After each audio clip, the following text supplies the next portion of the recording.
Sir, जिस तरह साड़ी को लपेटा गया है उसे देखकर तो यही लग रहा है कि मर्डर से पहले रेप हुआ है। जरा ठीक से चेक कीजिए। Yes sir.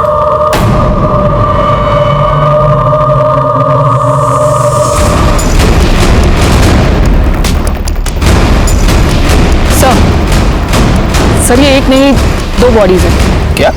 मेरा मतलब है सर, एक बॉडी में 2 डेड बॉडी। बॉडी का निचला हिस्सा किसी आदमी का है और ऊपर का हिस्सा औरत का। यानी कि मर्डरर ने एक आदमी और एक औरत का मर्डर करके उनकी बॉडी को बीच से काट के आपस में सिल दिया।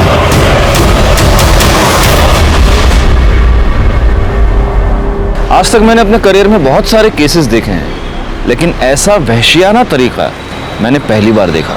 नमस्कार, मैं senior inspector Rajesh Jadhav, crime petrol Dastak के आज के इस भाग में आप सबका स्वागत करता हूं। आज मैं आपको उस केस के बारे में बताने जा रहा हूं जो मेरे पास तब आया था जब मैं मुंबई के बोरीवली पुलिस स्टेशन में पोस्टेड था।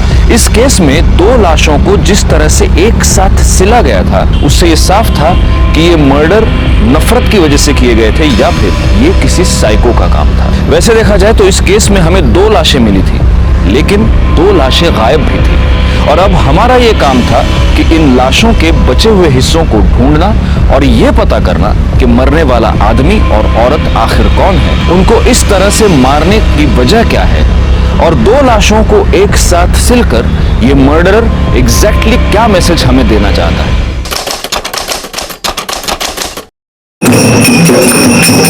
आयुष्मान बाबा की, आयुष्मान बाबा की, आयुष्मान बाबा की,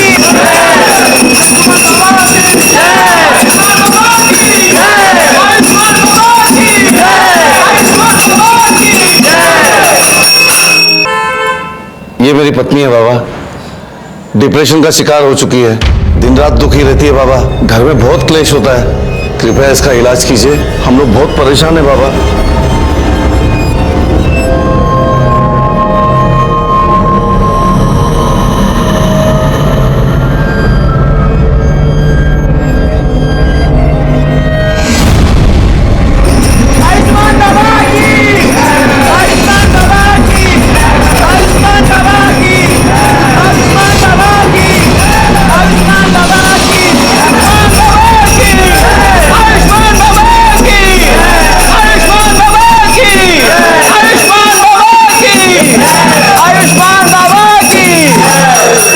जा, ले जा अपनी पत्नी को घर, शीघ्र ही वह ठीक हो जाएगी। बाबा की जय हो, बाबा की जय हो। आओ भक्तों, बाबा का आशीर्वाद ले लो।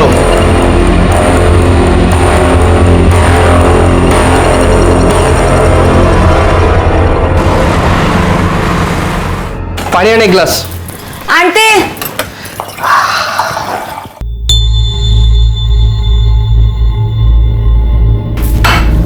ये ले, घर घर के लिए। देख क्या रही है, पगार हुआ यार। मुझे नहीं चाहिए तेरे पाप की कमाई। क्या बोलिस? पाप की कमाई? ये मेरी मेहनत का पैसा है। मेहनत का पैसा? हाँ, ये मेहनत का पैसा है तेरा या तेरे उस ढोंगी कमीने बाबा की पाप की कमाई है? ए बाबा को कुछ मत बोला, देख दांत तोड़ दूंगा मैं तेरे। तू भूल गया सब क्या किया था? वो बाबा जो भक्ति के नाम पे दूसरी औरतों की चुम्मा चाटी करता है। देख, मुझे तेरा नहीं पता, पर मुझे बहुत शर्म आती है इस पाप की कमाई खाने में। चल तेरी तो मैं।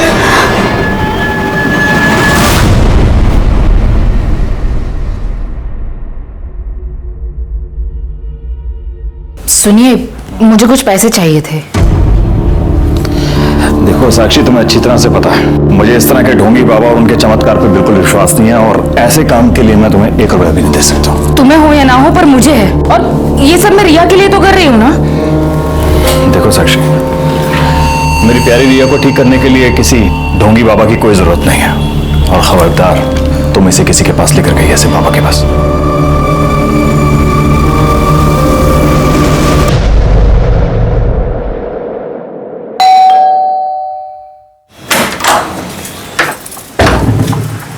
काजल, थोड़ी सी शक्कर मिलेगी? वाटी अनलेस? हाँ, वाटी।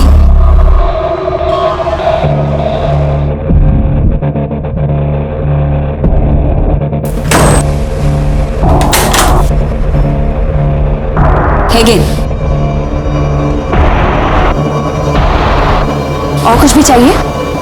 Thank you.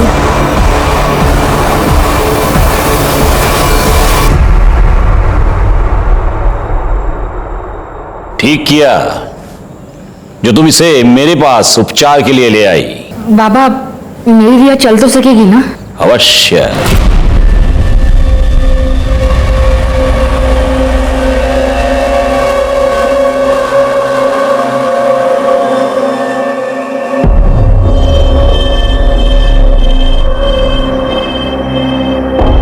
ले, ये तेल है। प्रतिदिन 3 प्रहर इस तेल से तेरी बच्ची के पैरों पर मालिश करना। भगवान की कृपा रही, ये बच्ची चलने तो क्या, दौड़ने लगेगी। सच बाबा? सुना रिया तू चलने लगेगी? अच्छा बाबा प्रणाम।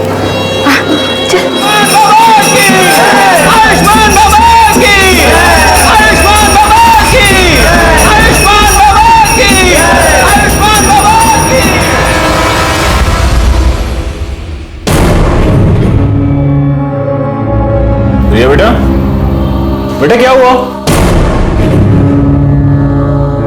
बाप रे, क्या हो गया लोगों को। इतने घटिया लोग भरे पड़े हैं ना।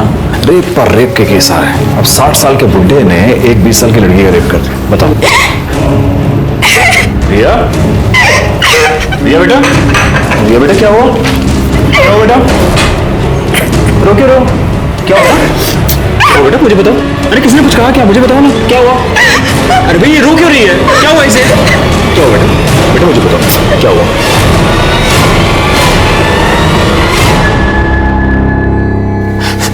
सर देखिए ना सर, मेरी बेटी के साथ क्या हो गया सर?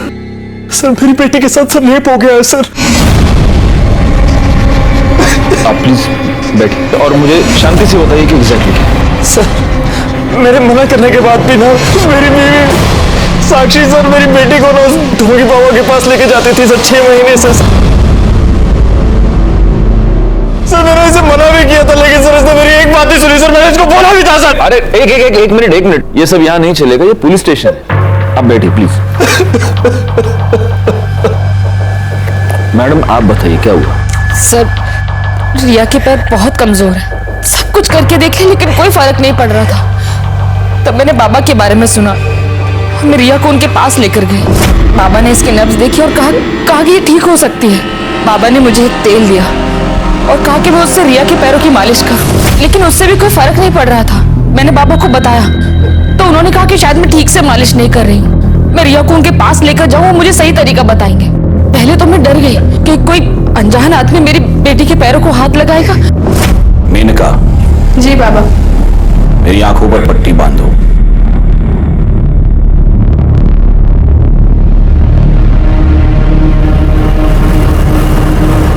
उसके बाद मुझे विश्वास हो गया कि बाबा ढोंगी नहीं है।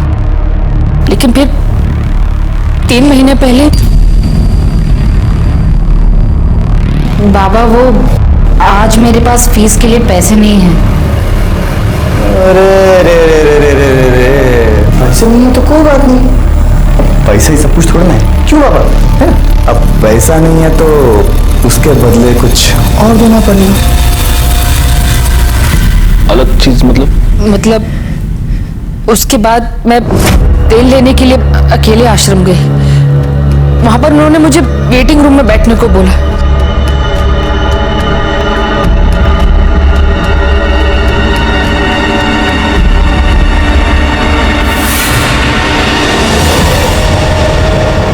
कौन था वो आदमी? पता नहीं सर, लेकिन जब वो शायद तो देखा कि मेरे कपड़े मेरे साथ भी रेप हुआ था। उसके बाद 2 बार और ऐसा हुआ। 3 बार तेरे साथ रेप हुआ, तूने मुझे बताया तक नहीं? तुझे मजा आ रहा था रेप करने वाले में, और मेरी बेटी को लेके गई उस ढोंगी बाबा के पास। तुझे कितनी बार बोला था? तुझे कितनी बार बोला इसको मत लेके जाओ? 1 मिनट अभी आप बैठेंगे प्लीज, वरना मुझे आपको बाहर निकालना पड़ेगा। रिया में इंप्रूवमेंट दिख रही थी। अगर मैं तुम्हें बताती तो तुम ट्रीटमेंट रुकवा देते, इसलिए मैंने नहीं बताया। लेकिन फिर 4 दिन पहले 13 तारीख को मैं रिया को लेकर आश्रम गई। आर्यमान ने हमें कहा कि हम वेटिंग रूम में वेट करें, बाबा बाहर गए। उनकी शिष्या ने हमें एक शरबत पिलाया, इसे पी के हम दोनों बेहोश हो गए। लेकिन बेहोश होने से पहले मुझे याद आर्यमन मुस्कुरा रहा था। मुझे लगा कि फिर से, लेकिन जब मुझे होश आया तो मेरे साथ कुछ भी नहीं हुआ था। लेकिन रिया वहां से गायब थी।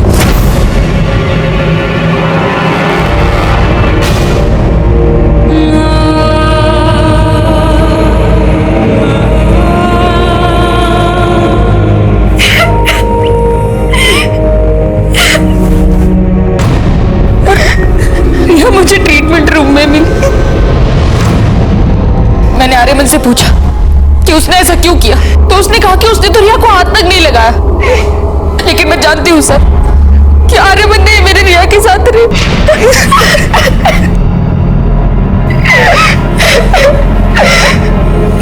बेटा, क्या तुमने उस आदमी को देखा? वो आर्यमान था?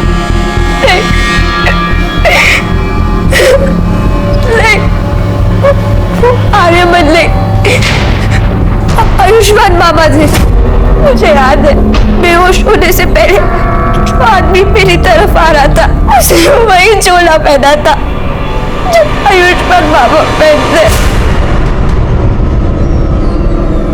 इंस्पेक्टर सर प्लीज उस बाबा और उसके बेटे को अरेस्ट कर लीजिए प्लीज सर। प्लीज सर, हमें न्याय दिलवा दीजिए प्लीज सर। कामनी मैडम, बच्चे को मेडिकल एग्जामिनेशन के लिए ले जाइए। आप भी जा सकते हैं।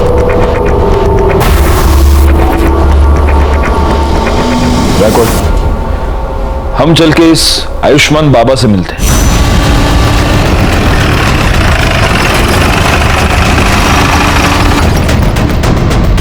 साक्षी हम पर ऐसे आरोप कैसे कर सकती है अपने बाबा के बारे में? देखिए, आपको जो कुछ भी कहना है पुलिस स्टेशन चलकर कही है।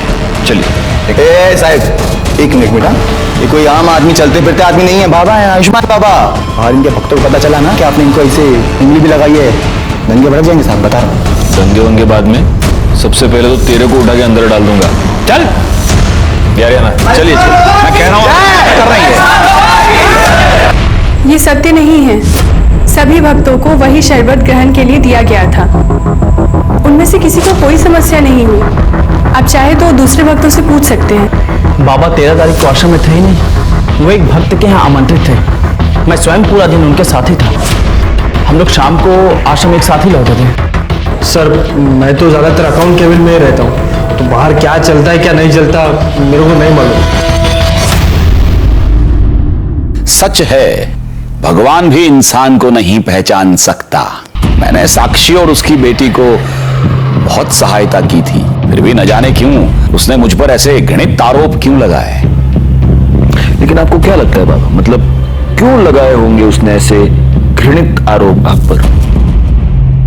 एक ही कारण हो सकता है। अच्छा, मेरे उपचार के पैसे देना नहीं चाहती होगी, अन्यथा मदद जो करता है उसे ऐसे प्रत्युत्तर में ऐसे घृणित आरोप कोई नहीं लगाता। लेकिन उसकी चूक हो गई, वो चूक गई। 13 तारीख को पूरा दिन हम आश्रम में थे ही नहीं। सर, इसके असिस्टेंट गणेश ने भी यही कहा कि ये लोग शाम को वापस आए थे। क्योंकि यही सत्य है। हमारा शिष्य गणेश पूरा दिन हमारे साथ था, और जिस भक्त के यहां हम पूरा दिन उपस्थित थे, आप उनसे भी पूछ सकते हैं। दोनों को आशीर्वाद है मेरे। अब हम यहां से प्रस्थान करेंगे। अरे नहीं नहीं नहीं नहीं, प्रस्थान वस्थान आप कुछ नहीं कर सकते अभी। क्या है बाबा, आप रेप अक्यूज्ड हैं, तो अब आप यहीं रहेंगे। बाबा को उनकी कुटिया दिखा दो। अब अगले कुछ दिन तक भजन पूजन कीर्तन कीर्तन वहीं पे ले जाओ। चलिए। देखिए ये गलत है। लड़की के कंप्लेन के बाद आयुष्मान बाबा को पुलिस ने रेप के केस में अरेस्ट कर लिया है। अभी भी तुझे लगता है कि तेरा बाबा ढूंढी नहीं है? काजल चुप बैठ। मैं बाबा को बहुत पहले से जानता हूँ, वो ऐसा कर ही नहीं सकते। और अगर रेप हुआ भी है ना तो बाबा ने नहीं किया है, वो उस कमीने आर्यमान ने किया है, क्योंकि वो आर्यमान एक नंबर का। अच्छा, तो फिर पुलिस ने तेरे बाबा को क्यों पकड़ा? हाँ, संभल के रह, संभल के रह, कहीं बाबा तुझे भी अरेस्ट ना करवा दे। सर, ये रही रिया की मेडिकल रिपोर्ट। इस रिपोर्ट के मुताबिक रिया की बॉडी पर कोई सीमन नहीं मिला है। ये तो एक्सपेक्टेड ही था। 4 दिन बाद वो लोग कंप्लेंट लिखवाने आए थे। 4 दिन बाद हमें क्या मिलने वाला था? सर एक बात और, रिया की मेडिकल रिपोर्ट से पता चला है कि उसके साथ सेक्स हुआ है, वो वर्जिन नहीं है। नहीं, लेकिन कमली मैडम, ये बात लेकर हम कोर्ट में नहीं जा सकते। बाबा का वकील पहली हियरिंग में ये साबित कर देगा कि रिया खुद सेक्सुअली एक्टिव थी और अब उसके माँ बाप बाबा को फंसाने के लिए ये सब चाल चल रहा है। नहीं, हमें कोई ऐसा पुख्ता सबूत चाहिए जिससे हमें साबित कर पाए कि रेप बाबा ने किया है।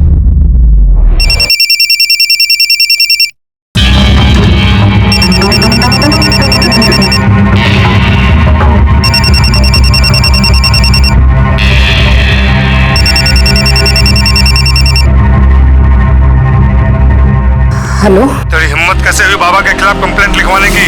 भूल गए बाबा कौन है? या तो कंप्लेंट वापस ले, वरना हम तुझे और तेरी बेटी को छोड़ेंगे नहीं। नहीं नहीं, मेरी बेटी को कुछ मत करना। वो कौन है?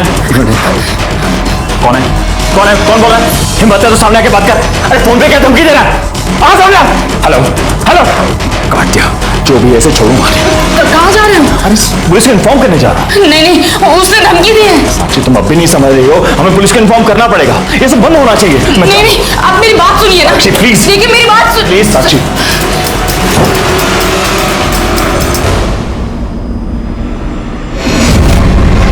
कुत्ते, पहले मेरी बीवी और बेटी के साथ रेप करता है और फिर बाद में धमकी देकर फोन करवाता है। तू सोचता मैं डर जाऊंगा? छोड़ूंगा नहीं तुझे साले। क्या चल रहा है? क्या कर रहे हैं? सर देखिए ना सर, मेरी बीवी के फोन पर सर किसी प्राइवेट नंबर से धमकी भरे फोन आ रहे हैं सर। कह रहे कंप्लेंट वापस ले लो, नहीं तो आपकी बेटी और बीवी को। सर कुछ कीजिए सर। एक मिनट। बैकवर्ड, ये नंबर नोट कर लो और ये नंबर ट्रेस करो, पता करो ये नंबर किसका है, कहाँ से आया। आप प्लीज इनके साथ चलिए, प्लीज। चला कमाल लगा, चला।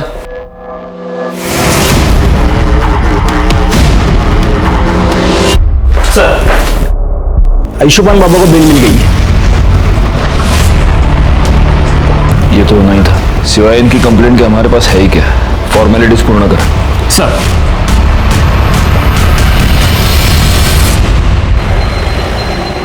रिया, भाई साहब, आपने रिया को कहीं देखा क्या? नहीं। रिया को कहीं देखा क्या? नहीं। वॉचमैन भैया, रिया को कहीं देखा क्या? साक्षी, क्या हुआ? भाभी, वो रिया ना नीचे वॉक करने के लिए आई थी। मैंने पूरा कंपाउंड देख लिया, कहीं मिल नहीं रही है। अरे इधर ही किधर होगी ना। क्या हुआ साक्षी, इतना घबराई क्यों? रिया कहीं मिल नहीं रही है प्रवीण। उसने उसे किडनैप कर लिया। उसने कहा था कि वो हम लोगों को नहीं छोड़ेगा। और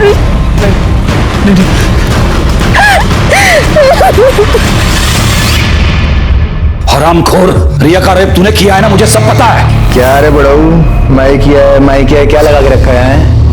लड़की ने देखा तेरे को, स्टेटमेंट में नाम तेरा, तो मैं कैसे किया है, हा? और वैसे भी जो तू आशीर्वाद के नाम पे जो चोला डाल के जो चुम्मा चाटी करता है, तो ठगी कौन? तू रेपिस्ट कौन? तू, मैं नहीं, समझा? बकवास बंद कर, मुझे सब पता है। बाबा को मिर्ची लगी रे बाबा को मिर्ची। लेकिन क्या करे, मैं देखा रे तेरे को उस दिन आश्रम आते हुए। झूठ बोल रहा है तू। उस दिन मैं आश्रम में था ही नहीं, मैं तो शाम को लौटा था। ये जो तेरी झूठ की खिचड़ी है ना, ये तो येड़ा गणेश है ना, उसके साथ मिलकर पुलिस से खिला, मेरे को नहीं। मैं देखा तेरे को उस दिन शाम को वापस आते हुए भी, और रिया के साथ कमरे में करते हुए भी। हाँ, तो मेरे साथ ना शांतपंथी नहीं। चल जा। बाबा, वो साक्षी ठाकुर आई है, बहुत शोर मचा रही है और तमाशा भी कर रही है। जल्दी चलिए।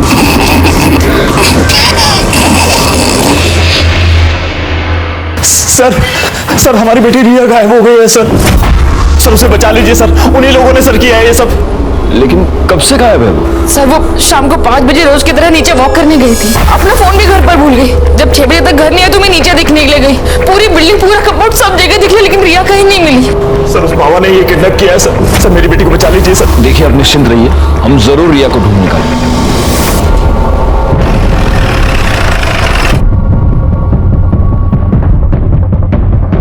सर, बॉडी को सबसे पहले इन औरतों ने देखा। ये सुबह यहाँ कपड़े धोने आई थी तो इन्होंने बॉडी को देखा। सर, बॉडी पे कई जगह खरोच के निशान हैं। और ये देखिए, गर्दन पे जो मार्क है उसे देखकर तो यही लग रहा है कि मौत गला घोटने से हुई। एक मिनट, पूरा चेहरा टर्न करना। फिर तो रिया ठाकुर है। देखिए आसपास जरा चेक कीजिए, कोई क्लू मिलता है क्या? सर, ये तो बैसाखी मुझे वहां पे मिली। कामे मैडम, सर। फॉरेंसिक टीम को बुलाइए और बॉडी को पोस्टमार्टम के लिए भेज दीजिए। Okay sir. अब इस बाबा का टाइम आ गया है।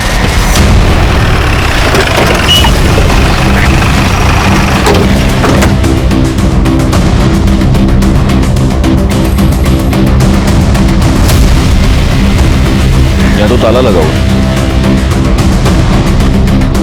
सुनिए, ये इस आश्रम को ताला क्यों लगा हुआ है? पता नहीं साहब, हम तो जब सुबह दुकान पे आए तो देखा कि ताला लगा है। बैकवर्ड, एक काम करो, ये बाबा, उसका बेटा, इस आश्रम के लैंडलाइन नंबर्स सब फोन टैप करो और ये पता करो कि इस बाबा की और कहाँ प्रॉपर्टी, और जरा इस बाबा के भी डिटेल्स निकालो। ये ओरिजिनली कौन है, कहाँ से आया है, और ये सारी डिटेल्स मुझे जल्द से जल्द चाहिए। सर, पुलिस ने लड़के की पहचान रिया ठाकुर के नाम से की है। ये वही रिया ठाकुर है जिसने आयुष्मान बाबा पर बलात्कार का इल्जाम लगाया था। याद है ना तुम्हें, इसी बाबा ने तुम्हारे सामने मुझे किस किया था। तब तुम ऐसे ही बस मुंह खोलकर उसे देख रहे थे। तुम्हारी इन्हीं हरकतों से ना उसे बढ़ावा मिला है। और आज देखो, उसने एक छोटी सी बच्ची को मार के फेंक दिया। पर तुम आज भी ना बस ऐसे ही खड़े रहना, कुछ मत करना और जाप लागते रहना कि तुम्हारा बाबा इनोसेंट है ना? सर, कल रात को जब ड्यूटी खत्म होने के बाद आप घर चले गए तो एक आदमी ने कॉल किया था। वो कह रहा था कि रिया मर्डर केस के बारे में कुछ जानता है और आपको बताना चाहता है। मैंने उससे कहा कि आप घर चले गए तो उसने कहा कि मैं दोबारा कॉल करूंगा। उसने फोन कट कर दिया और अभी तक उसको कॉल नहीं है। मैं सुबह से ट्राई कर रहा हूँ उसको कॉल करने की, लेकिन मोबाइल स्विच ऑफ आ रहा है। जोशी, पता करो नंबर किसका है, हो सकता है इससे हमें कोई इंपॉर्टेंट लीड मिले। Yes sir. सर, रिया ठाकुर की पोस्टमार्टम रिपोर्ट के मुताबिक पहले उसके साथ रेप हुआ था, फिर 18 तारीख की शाम 7 और 8 बजे के बीच उसका गला घोट कर उसे मार दिया गया। बॉडी पर सीमेन या कोई ऐसी चीज मिली जिससे मर्डरर को आइडेंटिफाई कर पाए? नहीं सर, बॉडी की फोरेंसिक रिपोर्ट 2 दिन बाद आएगी। 2 दिन? ठीक है, तब तक वेट करते, हो सकता है उससे कोई क्लू मिले। सर, आयुष्मान ट्रस्ट के नाम से आयुष्मान बाबा की 4 प्रॉपर्टीज है, बोरवली, दहिसर, वसई और विरार में। लेकिन चारों प्रॉपर्टीज में कोई रहता नहीं है, वहां पे ताला लगा हुआ है। रिकॉर्ड, एक काम करो, इन चारों जगहों पर सिविल में अपने आदमी रख दो 24 घंटे। पता नहीं क्यों मुझे ऐसा लगता है कि बहुत जल्द यहाँ पर कोई रहने आएगा। सर, हमने आयुष्मान बाबा की डिटेल्स निकाली तो पता चला कि ओरिजिनली वो विरार का रहने वाला है और कुछ साल पहले किसी रामनारायण तिवारी नाम के वैद को असिस्ट कर रहा था। उसका कंपाउंडर था। रिकॉर्ड, एक काम करो, इस रामनारायण तिवारी वैद से पूछताछ करो और इस बाबा के बारे में जितनी डिटेल्स हो सके उतनी डिटेल्स निकालो। सर, वो हमारे पास 3 साल काम किया था। हमने उसको सब सिखा दिया था, मालिश करना, हड्डी बिठाना और आयुर्वेद तरीके से उपचार करना, दवाई बनाना भी। लेकिन था बड़ा होशियार, हर काम फटाफट सीख जाता था। लेकिन उसे एक आदत थी, वो आयुर्वेद और एस्ट्रोलॉजी की किताब पढ़ने का बड़ा शौक था। जरा सा भी समय मिले किताब खोल के पढ़ने लगता था। फिर एक दिन आया, कहने लगा कि हम कल से काम पर नहीं आएंगे। हम कहा काहे? बहुत उससे कहा कि रुक जा, लेकिन नहीं रुका, वो चला गया। 1 साल बाद सुनने में आया कि साकिब खान जो है आयुष्मान बाबा बन गए। एक मिनट, ये साकिब खान कौन है? अरे वही आयुष्मान बाबा जो है, वही साकिब खान है। मुस्लिम से हिंदू नाम बदल के बाबा बना। और ये आर्यमन उसका बेटा इमरान। हाँ, जब उसकी जोरू मरी तो इमरान 2 साल का रहा होगा। तो इसने माँ का भी प्यार दिया, बाप का भी प्यार दिया। बहुत लाड करता था और लाड प्यार के चक्कर में लड़का खराब हो गया। अच्छा, ये आयुष्मान बाबा मतलब आपका साकिब खान, जब ये आपके पास काम किया करता था तो जो महिला इलाज करवाने के लिए आती थी उनके साथ कभी उसने बदतमीजी की थी? ना, कभी कोई बदतमीजी नहीं। अच्छा, उसके किसी रिश्तेदार को आप जानते हैं? नहीं, बस परिवार का मालूम था, सो हमने बता दिया।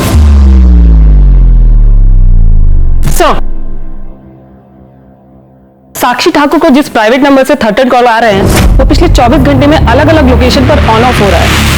आपने ट्राई करके देखा? हाँ सर, हमने कई बार ट्राई किया पर हर बार ऑफ बता रहा है। और सर, एक बात और, ये नंबर सूरज यादव के नाम पर रजिस्टर्ड है। हमने उसके घर का भी पता किया पर वो एड्रेस भी फेक निकला।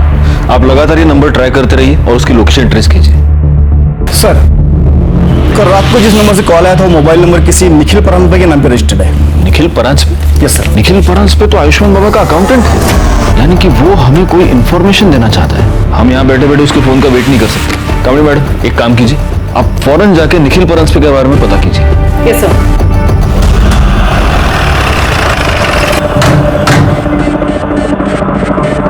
बता सकती हैं कि काजल और निखिल कहाँ गए हैं? हाँ मैडम, कल शाम को करीब 8 बजे मैंने काजल और निखिल दोनों को एक साथ जाते देखा। मैं तो खुद हैरान थी कि दोनों एक साथ कहाँ जा रहे हैं। मतलब 24 घंटे लड़ाई झगड़ा करते रहते हैं। किस बात पे? अब ये तो नहीं पता मैडम। एक बार मैंने काजल से पूछने की कोशिश की थी तो उसने मुझे कुछ नहीं बताया, लेकिन हाँ, उसका वो हीरो है ना, उसको जरूर बताया होगा। हीरो? कौन हीरो? अब ये तो ज्यादा तो मुझे कुछ नहीं पता, लेकिन हाँ, कुछ हफ्तों पहले जब मैं मार्केट से घर वापस आ रही थी तब मैंने देखा कि वो काजल का बॉयफ्रेंड था। अब ये सब तो मुझे नहीं पता, लेकिन हाँ, वो तभी आता था जब निखिल घर पर नहीं रहता था। कुछ दिनों पहले मैं काजल के घर शक्कर लेने आई थी, तब मैंने उसे बैठा देखा था। पहचान सकती हो कौन है वो? स्केच बनवा सकती हो? वो तो मैं नहीं बता सकती क्योंकि मैंने उसे सिर्फ 2 बार देखा है, वो भी पीछे से। निखिल और काजल का फोन नंबर और फोटो तो होगा ही आपके पास? जी।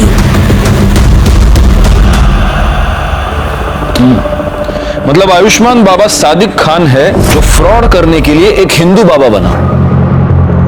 गायकवाड़, मैंने तुम्हें उसके प्रॉपर्टीज पर नजर रखने के लिए कहा था, उससे कुछ पता चला? नहीं सर, अब तक तो वहाँ कोई भी नहीं आया और आसपास के लोगों से पूछताछ की तो समझा कि उन प्रॉपर्टीज में हमेशा ताला होता है, वहाँ किसी को आते जाते देखा नहीं है। उसके बैंक अकाउंट चेक किए? उसे पैसे की जरूरत तो पड़ती होगी। वहाँ से भी कोई लीड नहीं मिल पाया। जब से बाबा गायब हुआ है अकाउंट्स में ना कोई पैसे डिपॉजिट हुए हैं ना ही विड्रॉ। बड़ी अजीब बात है, एक फ्रॉड बाबा गायब होता है, उसके साथ उसका अकाउंटेंट गायब होता है और साथ में अकाउंटेंट की बीवी भी गायब होती है। अच्छा, अभी कामड़ी मैडम ये बता रही है कि बीवी का किसी के साथ अफेयर चल रहा था। हो सकता है इन दोनों के बीच में बहुत झगड़े थे इसीलिए उसका अफेयर चल रहा था, या फिर उसका अफेयर चल रहा था इसलिए झगड़े थे। कोई और रीजन लगता है? सर मुझे तो लगता है झगड़े का रीजन उसकी बीवी का एफआईआर हो सकता है। लेकिन अगर ऐसा है तो कल शाम को दोनों एक साथ कहां पर गए थे? कहीं ऐसा तो नहीं कि मर्डरर को पता चल चुका था कि निखिल पुलिस को कोई इन्फॉर्मेशन देने वाला है, इसलिए इन दोनों मियां बीवी को साथ में कहीं पर बुला लिया? सर मुझे लगता है कि ये निखिल काजल और उसके बॉयफ्रेंड को कन्फ्रंट करना चाहता था, इसलिए उन्हें साथ लेकर गया, मगर काजल और उसके बॉयफ्रेंड ने निखिल को गायब कर दिया और दोनों भाग गए। पॉसिबल, लेकिन फिर भी ये थियरी है गायकवाड़। हम कंफर्म ये नहीं कह सकते कि निखिल अपनी बीवी के अफेयर की वजह से गायब है या फिर बाबा की वजह से। और गायब होकर गया कहां? सर गोरे के जंगल एरिया में एक लाश मिली है।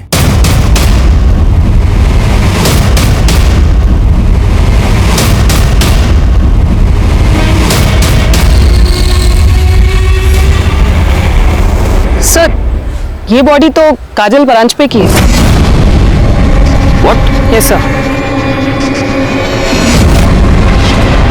सर, जिस तरह साड़ी को लपेटा गया है उसे देखकर तो यही लग रहा है कि मर्डर से पहले रेप हुआ है।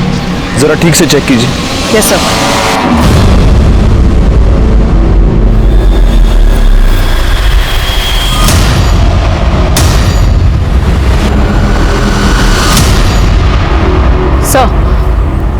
सर, ये एक नहीं 2 बॉडीज हैं। क्या? मेरा मतलब है सर, एक बॉडी में 2 डेड बॉडी। क्या बात कर रही हैं आप कामनी मैडम?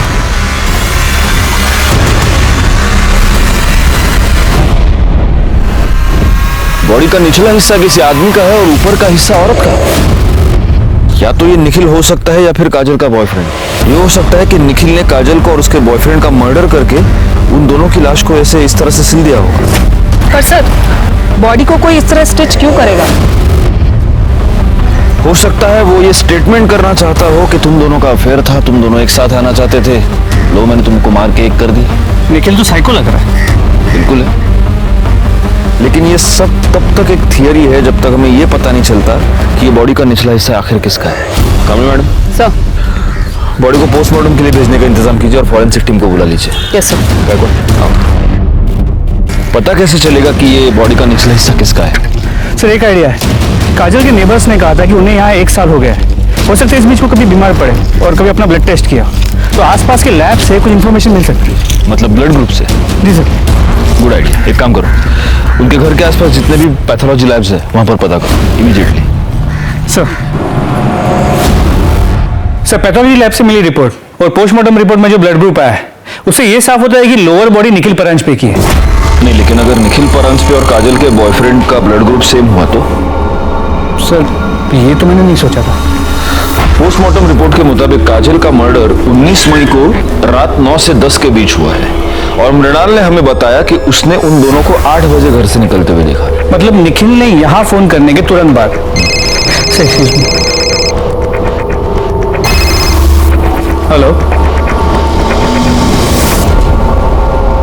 ठीक है सर, गोरे के डंपिंग ग्राउंड के पास 2 आधी कटी हुई डेड बॉडीज मिली।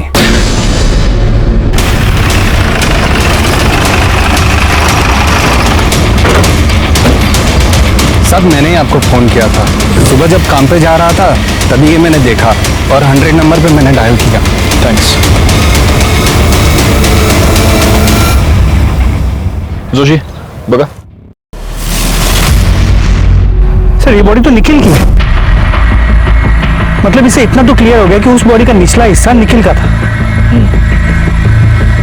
सर सिर के पीछे गहरी चोट है, हो सकता है मौत की वजह ये चोट ही हो। सर ये देखिए,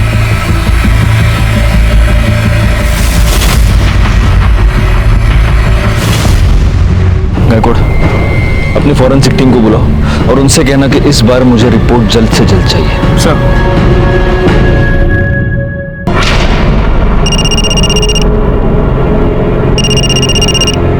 हाँ सर। कोई अपडेट? सर मैं यहाँ पे कब से नजर रखे हुए हूँ लेकिन कोई हलचल नहीं। सर मैं यहाँ पे कब तक रुकूं? वो बोलता हूँ मैं, लेकिन अभी के लिए वहां पे नजर रखो। ठीक है सर, ओके।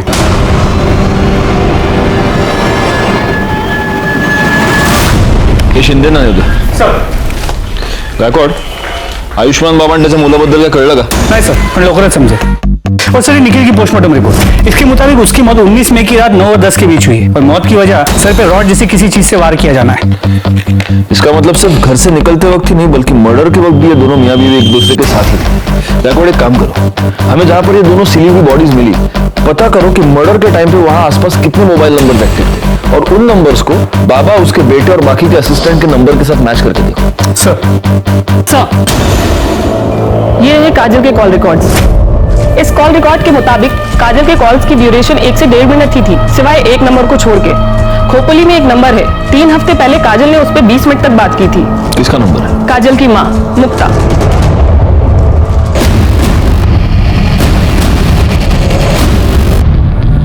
बड़ी अभागन थी मेरी काजल। तिच्या नशिबात सुखच नव्हतं। हम जब पालघर के पास नांदोर गांव में रहते थे तब काजल दूसरे बिरादरी के लड़के के साथ भाग गई। पूरे गांव ने हमें बेदखल कर दिया। हम लोग दर दर भटकने लगे, कभी यहाँ गावात कभी त्या गावात। अभी 1 महीना पहले नवीन को यहाँ काम मिला। 3 हफ्ते पहले आपकी काजल से बात हुई थी?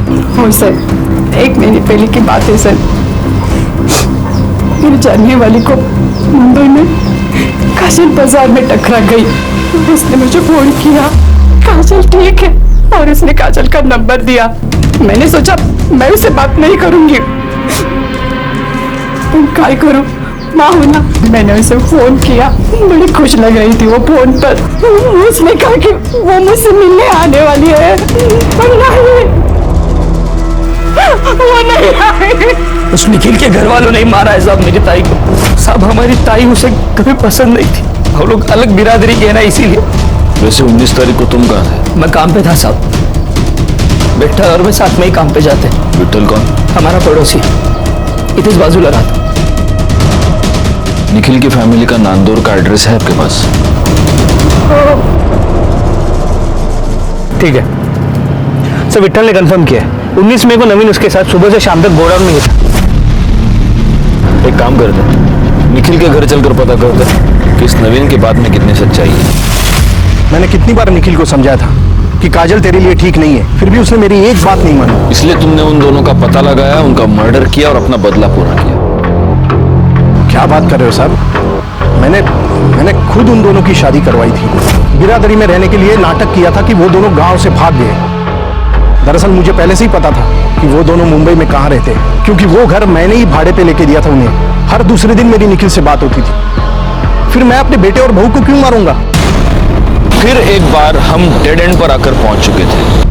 हालांकि फॉरेंसिक रिपोर्ट से यह पता चला था कि रिया के नाखून में किसी के स्किन फ्रैगमेंट्स पाए गए थे, लेकिन वो स्किन फ्रैगमेंट्स किसके थे ये पता लगाने का कोई भी तरीका हमारे पास नहीं था। दूसरी तरफ हमारी ये थियरी थी कि काजल और निखिल का मर्डर या तो काजल के लवर ने किया है या आयुष्मान बाबा ने। काजल और निखिल के मर्डर स्पॉट पर एक्टिव नंबर्स का हम इंतजार कर रहे थे और हमें इंतजार था सूरज यादव का भी, जिसे ट्रेस करना काफी मुश्किल हो रहा था क्योंकि उसका मोबाइल नंबर लगातार ऑन ऑफ हो रहा है। ऐसे में आयुष्मान बाबा के प्रॉपर्टीज पर नजर रखने का हमारा प्लान कामयाब हो गया जब हमें यह पता चला कि उसकी वसई की प्रॉपर्टी पर कोई आया है।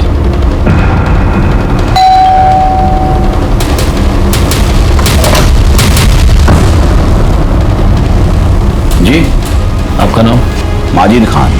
सादिक खान को जानते हैं? हाँ, वो हमारे फूफी के लड़के हैं, हमारे बड़े भाईजान हैं। बड़े ताज्जुब की बात है माजिद साहब, आपकी आवाज आपके फूफी के लड़के से बहुत मिलती जुलती है। देखिए, आप हमें खामखा परेशान कर रहे हैं। हमारे बड़े भाईजान का उन्होंने जो किया है उससे हमारा कोई वास्ता नहीं है। गायकवाड़,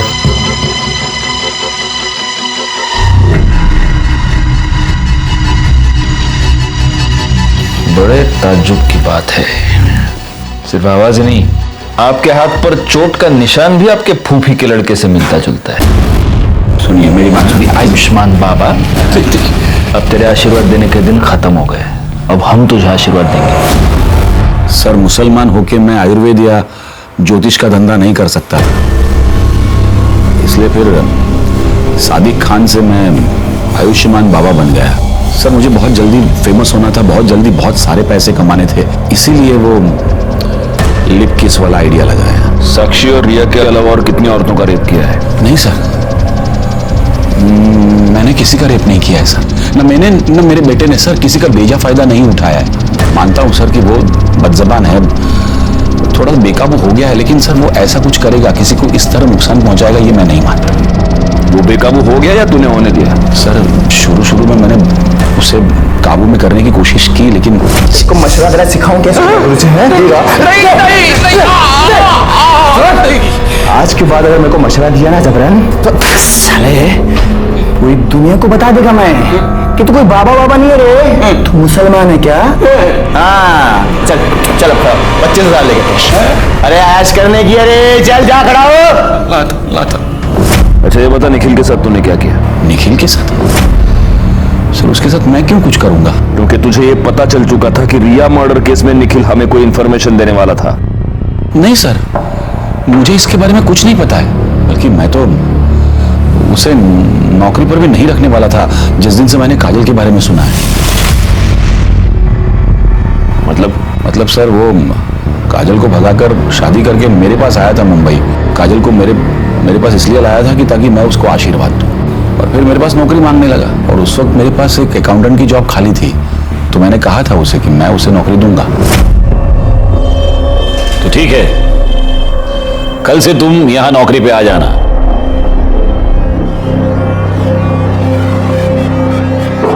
मेरी बीवी है। आर्यमन, ये बदतमीजी है। ये क्या कर रहे हो तुम? क्यों चिल्ला रहा है? आशीर्वाद तो दिया है जैसे तू देता है।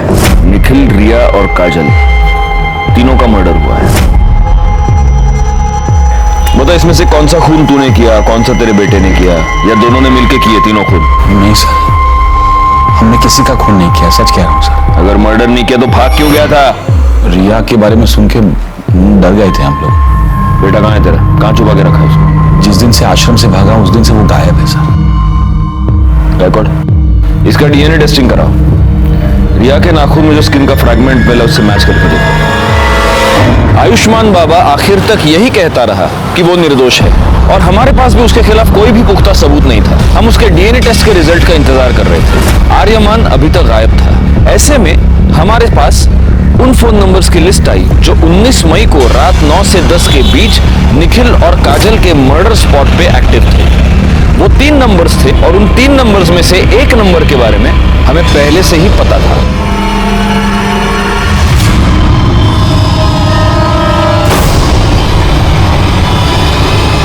ताई की वजह से हमने बहुत दुख देखे थे साहब। मैं उससे बदला लेना चाहता था, पर पता नहीं था कि वो कहाँ रहती है। फिर पता चला कि आई को उसका फोन नंबर मिला है। तो तू पहली बार में ही कामयाब हो गया। तूने काजल को फोन करके गोराई बुलाया और वहां पे तूने उसको मार दिया। नहीं साहब, पहले मैं उसके घर गया था उसको मारने के लिए, लेकिन तब उसकी पड़ोसी ने मुझे देख लिया, और दूसरी बार अखबार वाला पैसे लेने आया था। तो वो तू था जिसको मृणाल ने देखा था? मैंने सोचा कि ताई को किसी ऐसी जगह ले जाके मारना होगा जहां मुझे कोई देख नहीं पाए। हाँ बोलो नमीन। वो कुछ काम से मैं मुंबई आया था, तो आपसे कुछ जरूरी बात करनी है। मिलना था। अरे पर ताई, मैं वो सब आपको मिलके बताता हूँ। आप एक काम कीजिए, आप मुझे गुराई के पास आके मिलिए। अच्छा ठीक है, मैं आती हूँ। सब उसके बाद मैं घर जाके विट्ठल को मना लिया, ताकि कल को अगर पुलिस पूछे तो उनसे झूठ कहे कि मैं दिन भर उनके साथ था। लेकिन तू अपने मोबाइल को नहीं मना पाया और तेरी मोबाइल लोकेशन ने तुझे फंसा दिया। निखिल और काजल के मर्डर की चार्जशीट फाइल करो उसके ऊपर। सर इन्फॉर्मेशन मिली थी कि सूरज यादव, जिसने साक्षी को थ्रेटनिंग कॉल किया था, वो एक प्रोस्टिट्यूट के पास रेगुलरली जाता है। सर उसी एरिया में भी सूरज का फोन स्विच ऑन हुआ और उसने एक फोन कॉल किया, जिसे हमने रिकॉर्ड कर लिया है। सर सुनिए वो क्या कह रहा है।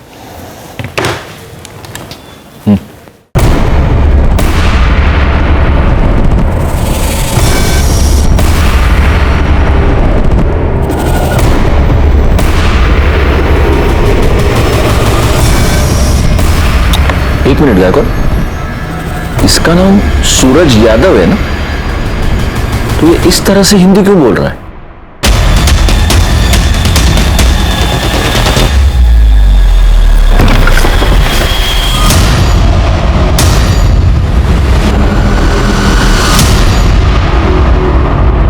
क्या बोला हूं तुझे? आर्यमान, इमरान या फिर सूरज यादव?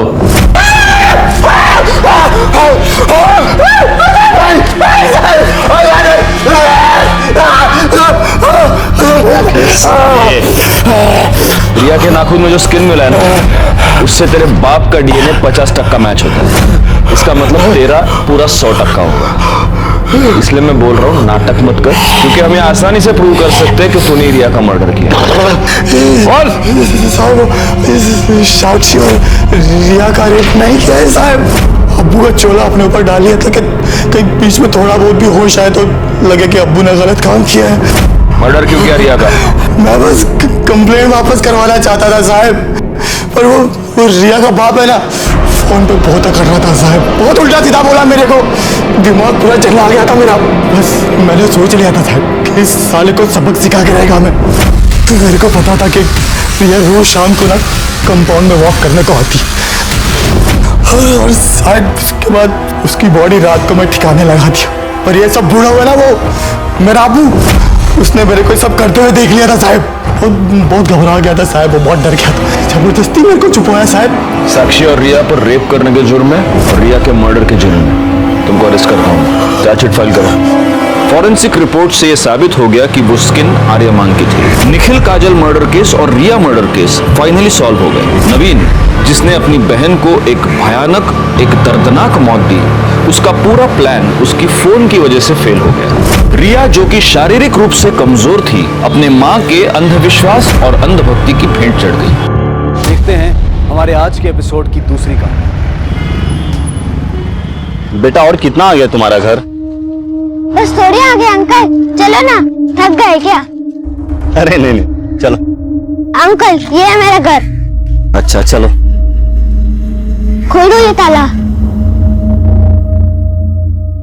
बेटा ये पक्का तुम्हारा घर है ना? हाँ हाँ ये मेरा ही घर है। मम्मी मुझे चाबी देना भूल गई थी। मम्मी कहाँ है तुम्हारी? अरे मम्मी यहाँ होती तो आपको थोड़ी ना बुलाता। अरे जल्दी करो, मुझे सुसु लगी है। अच्छा ठीक है, खोलता हूँ।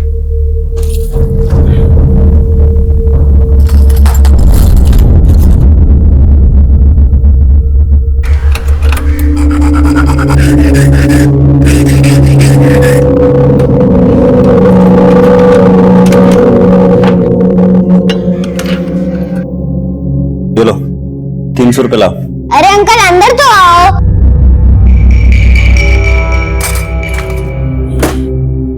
अरे बेटा ये तुम कहाँ लेकर जा रहे हो? आओ तो सही। इस अलमारी का लॉक भी खोल दो जब तक मैं सुसु करके आता हूँ। एक मिनट, ये पक्का तुम्हारा घर है ना, या तुम अलमारी का लॉक खुलवा के यहाँ चोरी करना चाहते हो? हाँ हाँ ये पक्का मेरा ही घर है। लेकिन बेटा। लेकिन कुछ नहीं, 300 की बजाय 600 रुपए कमाओ।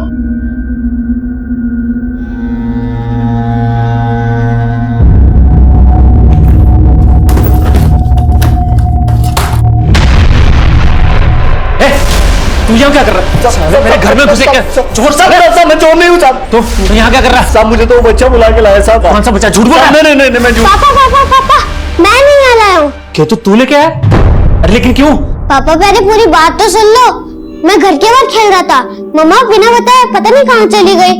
मुझसे वेट नहीं हुआ, इसलिए चाबी बनवाने के लिए इन्हें यहाँ ले आया।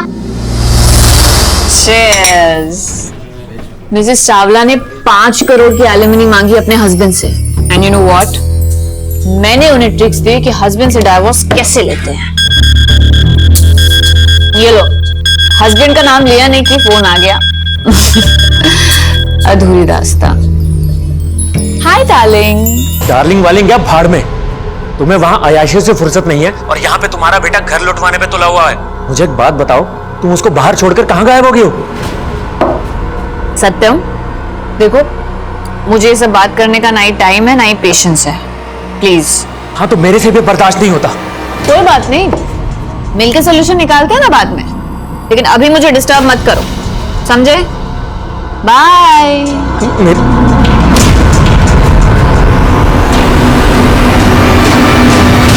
ये है दिल्ली की जनता कॉलोनी।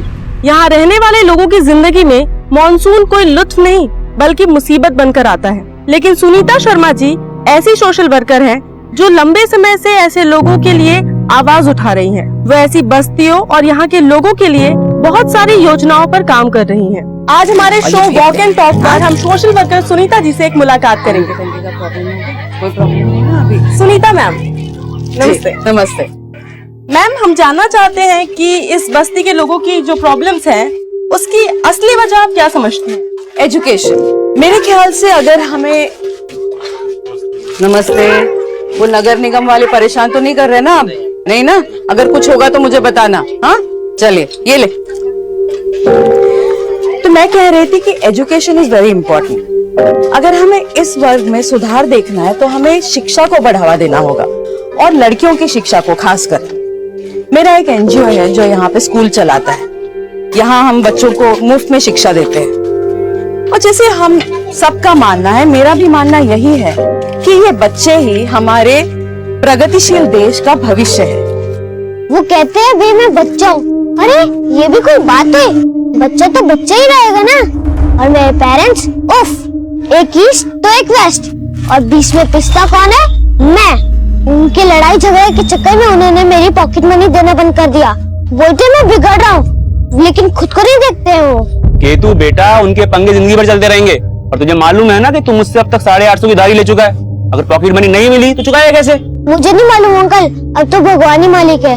अच्छा बेटा, उधार लेते वक्त भगवान याद नहीं आया? अरे केतु सुन तो सही।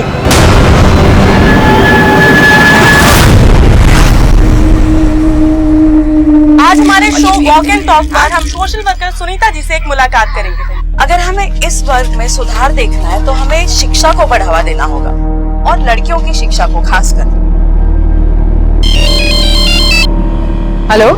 अब इतना भी फेमस होने की कोशिश मत करो कि अपनों के लिए गैर हो जाओ। जिन्हें गैरों की तकलीफ समझ में आती है ना, उन्हें गैर भी अपने लगते हैं। तो इसका मतलब ये हुआ कि मैं भी तुम्हारा अपना हूँ। लेकिन तुम्हारे लेकिन के पीछे ना 1000 मतलब छुपे होते हैं राजेश। लेकिन मैं पहले भी अपने फैसले से हटी नहीं थी और अब भी नहीं हटूंगी।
सर एक सेकंड सर, वो मेरा बेटा केतु सर केतु सर आराम से मैम, घबराइए मत, बताइए क्या हुआ? सर वो मेरा बेटा कहीं नहीं मिल रहा है सर प्लीज उसे ढूंढिए सर। यही है मेरा बेटा केतु, सर ये मेरे साथ रेस्टोरेंट में था, पता नहीं सर मैं इसे वहां भूल के कब निकल गई, मुझे पता नहीं लगा सर।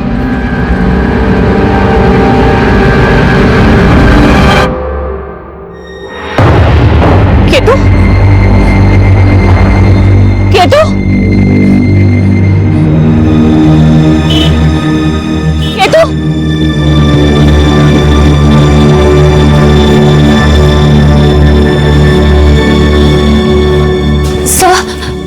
सर वो मेरा बेटा केतु नाम है उसका, वो देखा आपने उसे? नहीं मैम, मुझे नहीं पता, सॉरी। कौन से रेस्टोरेंट में थी आप? सर वो sunshine restaurant Karol Bagh. Sunshine madam बार है, रेस्टोरेंट नहीं। आप अपने छोटे से बच्चे को लेकर बाहर में गई और वहां भूल आई? सर वो ध्यान से निकल गया सर। आपको देखकर लग रहा है इस वक्त आप ड्रंक हैं, मतलब आप नशे की हालत में अपने बच्चे को वहां भूल के आ गई। सर प्लीज आप लोग ये सब छोड़िए ना, प्लीज मेरे बच्चे को ढूंढिए। मुझे तो लगता है कि ये उस औरत का काम है, उस औरत ने केतु को गायब किया होगा। वो मेरे साथ झगड़ा कर रही थी सर बेमतलब का। Oh shit! क्या क्या? मेरी सारी ड्रेस खराब कर दी। कितनी महंगी ड्रेस थी। Excuse me? हिम्मत कैसे हुई मेरे बच्चे को हाथ लगाने की? अपने बच्चे को जरा मैनर्स सिखा। नॉनसेंस। तो तुझे सिखाती हूँ मैं। Hey, how dare you touch me? छोड़िए प्लीज। तुझे मैं छोड़ूंगी नहीं। अच्छा? चलिए मैम। चल चल यहाँ से। जाइए। अरे जा। तो आपका वहां झगड़ा भी हुआ था? किससे? सर उस औरत को नहीं जानती मैं। उठा लीजिए। हेलो, हाँ मिला केतु? नहीं, लेकिन मैंने पुलिस कंप्लेंट फाइल कर दी है। अरे तुम तो बोल रही थी कि मिल जाएगा, और अब अरे कैसी माँ हो तुम? देखो सत्यम, ज्यादा मत सुनाओ मुझे तो, ठीक है? जब घर में छोड़ के जाती थी केतु को तो बोलते थे क्यों छोड़ा है घर में अकेले, और अब उसे साथ में लेके गई हो तो जैसे बहुत अच्छी जगह लेके गई थी ना। अगर केतु नहीं मिला ना तो क्यों नहीं मिलेगा केतु? मीरा मीरा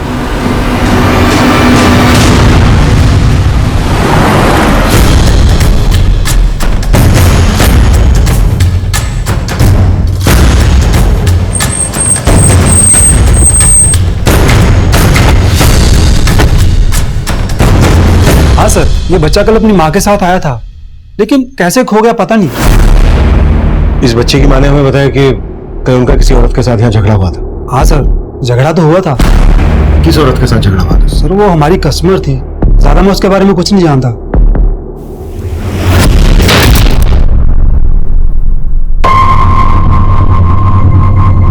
दूसरे कैमरे की फुटेज देखा।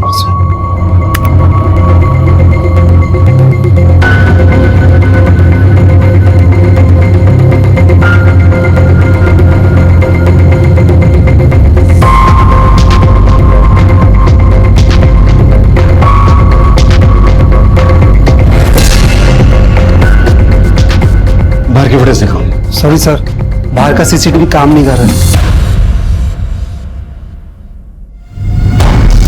जिस लड़की के साथ मीरा का झगड़ा हुआ था, उसे पेमेंट कैसे की थी? सर उसने कार्ड से पे किया था। उसके कार्ड की डिटेल ले लो, उसे उसका एड्रेस मिल जाएगा। हाँ सर। हाँ तिवारी। सर कंट्रोल रूम से फोन आया था अभी, मुखर्जी नगर में एक औरत की लाश मिली है।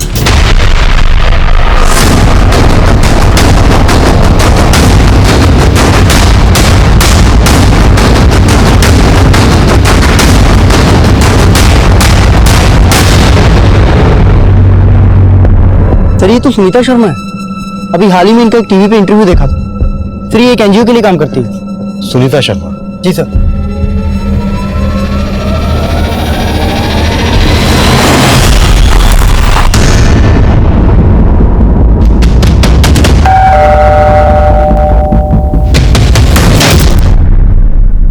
सर मैं मानती हूँ कि उस बच्चे की माँ के साथ मेरा झगड़ा हुआ था, लेकिन मैं उसे गायब क्यों करूंगी? आपका झगड़ा उस बच्चे की वजह से ही हुआ था, और उस बच्चे को आपने थप्पड़ भी मारा था। तो इडियट! गुस्से में मेरा हाथ उठ गया था, लेकिन मैं कोई क्रिमिनल नहीं हूँ जो इतनी सी बात के लिए उस बच्चे को गायब कर दूंगी।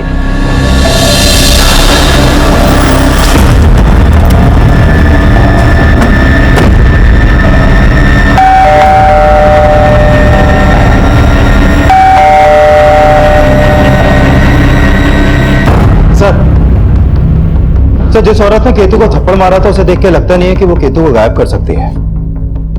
पुत्र, आजकल लोग छोटी छोटी बातों पर कुछ भी कर बैठते हैं। वहां पर शराब पी जा रही थी, दोनों नशे में थी। हो सकता है उस औरत ने कुछ कर दिया हो सकता है सर।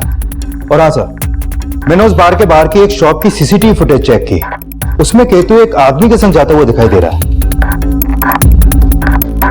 तो केतु जिस तरह से इस आदमी के साथ जा रहा है, देख के लगता है कि ये इस आदमी को जानता है। कुत्ता इतने छोटे बच्चे को कोई भी बेला फुसला कर ले जा सकता है। इस आदमी ने कैप पहनी हुई है, इसका चेहरा कुछ ठीक से नहीं दिख रहा है। एक काम करो, पता करो जिस औरत ने केतु को थप्पड़ मारा था, उस औरत के साथ इस आदमी का कोई कनेक्शन है क्या?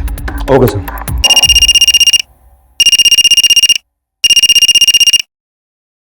हाँ जी हाँ बोलो।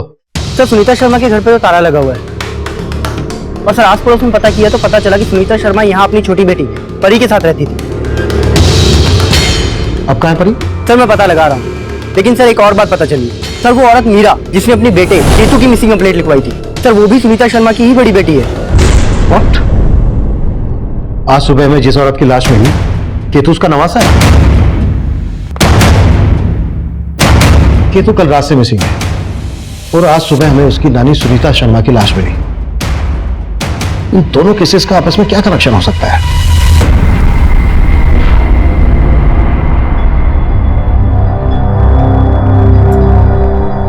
दी, जीजू सही कह रहे, आपको केतु को बाहर में नहीं ले जाना चाहिए था। अच्छा, अब तू भी मुझे सत्यम की तरह लेक्चर देगी? हाँ तो कौन से महान काम किए तुमने? तुम्हारी वजह से केतु गायब हुआ है और तुम हो के अपनी गलती भी नहीं मान रही। गलती सिर्फ मेरी नहीं है, तुम्हारी भी है। तुम्हारी वजह से मुझे केतु को अपने साथ में ले जाना पड़ा। तो मैंने बोला था वहां पे भूल के आने के लिए। सिवाय अयाशियों के तुम्हें और कुछ सोचता भी नहीं है। और तुमने कौन सा बाप होने का फर्ज निभाया है? देख रही हो परी, अभी भी अपनी गलती नहीं मान रही है ये। सत्यम, तुम परी को बीच में क्यों ला रहे हो? दी प्लीज स्टॉप इट, एटलीस्ट इस वक्त तो ये सब मत करो। देख परी, तू हेलो सर, वो केतु का कुछ पता लगा क्या? Mummy, mummy!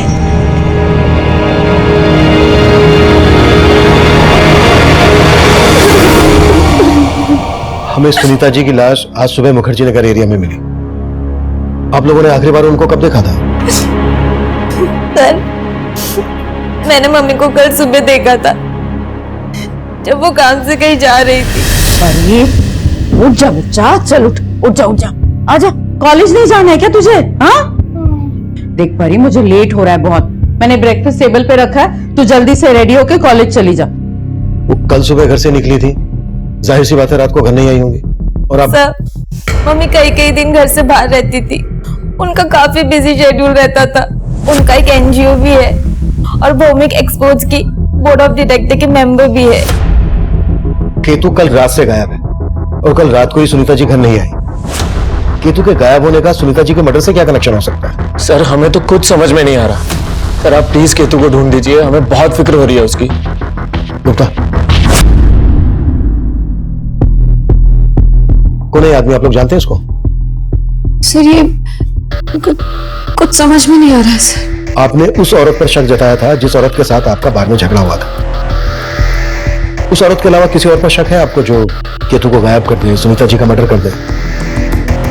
सर एक बात है सर, केतु कुछ दिन पहले नादानी में एक चाबी वाले को घर पे लेके आया था। भले ही केतु उसको लेकर आया था, लेकिन वो आदमी मुझे ठीक नहीं लगा। सर अगर मैं टाइम पे नहीं पहुंचता तो वो चोरी करके भाग भी सकता था। कौन था वो चाबी वाला?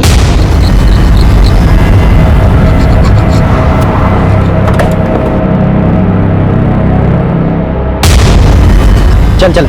अरे साहब मैंने क्या किया? थाने का ताला खुलवाना है। अरे साहब वो लड़का मुझे खुद लेकर गया था वहां चाबी बनवाने के लिए। अब वो लड़का गायब हो गया, इसका मतलब ये थोड़ी है ना कि मैंने ज्यादा होशियारी दिखाने की कोशिश की ना तो इतना तो उनका चाबी बनाना भूल जाएगा तू। अरे साहब मैंने सच में कुछ नहीं किया, आप लोग मुझे बेकार में परेशान कर रहे हो। चाबी बनाने वाले और केतु के फादर के बयान से यही लगता है कि केतु काफी शरारती होगा। हो सकता है उसकी कोई शरारत ही भारी पड़ गई हो। हमें केतु के बारे में सब कुछ पता लगाना है और हमें इस बात का भी पता लगाना है कि सुनीता का मर्डर कौन कर सकता है।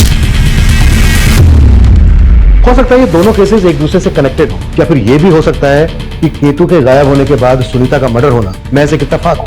इसलिए हम दो टीम बनाएंगे। एक टीम केतु और उसकी फैमिली से जुड़ी बातों पर काम करेगी और दूसरी टीम सुनीता से जुड़ी।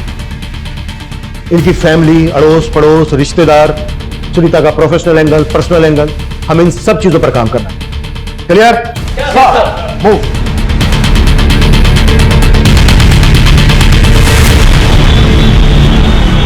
सर सुनीता मैम पिछले एक हफ्ते से ऑफिस ही नहीं आ रही थी। तो फिर एक हफ्ते से वो कर क्या रहे? एक्चुअली सर वो इस बिजनेस के अलावा भी बहुत कुछ करती हैं। शायद अपने किसी सोशल वर्क में बिजी होंगी। सर केतु शरारती तो था, मगर उसके माता पिता बहुत ज्यादा लापरवाह थे और इसीलिए बेचारा केतु बिगड़ गया। वो घर पे रहते ही कहाँ था, सारा दिन बाहर खेलता रहता था या फिर ब्रजेश की दुकान पर। ब्रजेश की दुकान?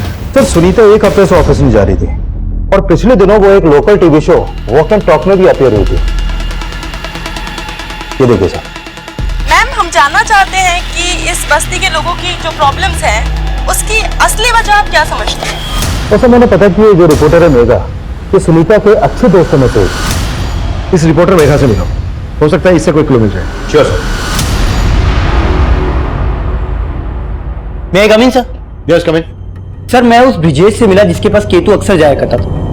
सर ये ब्रिजेश केतु को काफी कुछ फ्री में दिया करता था और सर कुछ महीनों पहले वहाँ की कुछ लड़कियों ने इस ब्रिजेश पर छेड़खानी का आरोप लगाया था सर। हो सकता है केतु को फ्री में सामान देने के पीछे इसकी कोई गलत नियत हो।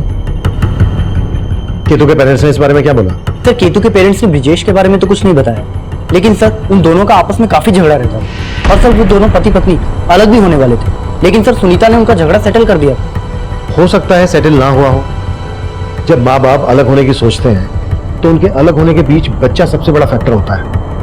पता करो इन बातों का केतु के गायब होने से कोई ताल्लुक है क्या, और ब्रजेश को थाने बुलाओ। Okay sir.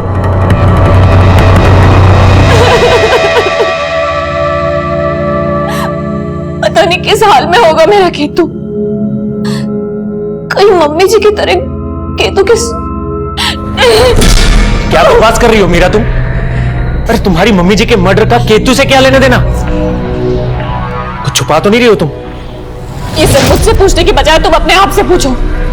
तुम बताओ तुम क्या छुपा रहे हो? अरे मैं क्या छुपाऊं? कहना क्या चाहती हो? कहते तो तुम थे मुझसे कि जब भी डाइवोर्स लोगे केतु को अपने साथ रखोगे। नहीं तुमने ही तो केतु को गायब नहीं कर दिया। मैं तुम्हारी तरह नहीं सोचता हूँ और तुमसे एक दिन डाइवोर्स तो मैं लेकर ही रहूंगा, उसके बाद केतु रहेगा मेरे साथ। जैसा कि मैं ये सब आसानी से होने दूंगी।